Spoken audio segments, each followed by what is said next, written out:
La Tunisie commémore le 14 janvier l'anniversaire de la révolution de la dignité dans un climat de crainte, de désespoir et de désillusion.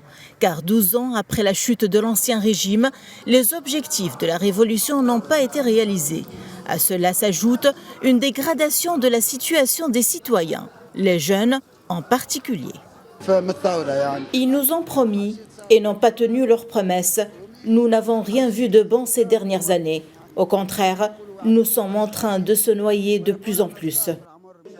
Après 23 ans de dictature, vient une révolution sans leader ni idéologie autre qu'un désir de dignité et d'emploi. La situation en Tunisie n'a pas changé et les jeunes reconnaissent que la situation s'est aggravée. Après 12 ans de révolution, le ressenti est le même. Plainte, douleur, fatigue et désir de partir.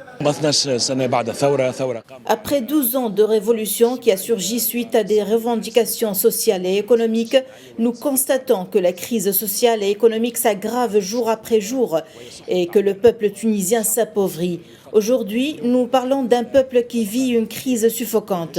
Les gouvernements, après 2011, ont été incapables de trouver des solutions.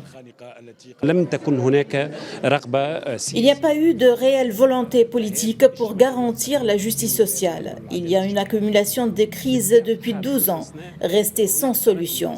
Les mouvements sociaux luttent sur le terrain et présentent des propositions, mais ne sont pas prises en compte. La Tunisie est en proie à une profonde crise politique et financière qui s'est traduite ces derniers mois par des pénuries de certains produits de base.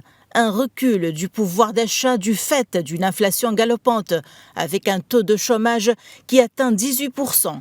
D'ailleurs, les gouvernements successifs n'ont pu, après la révolution, résoudre ces problèmes malgré les promesses formulées.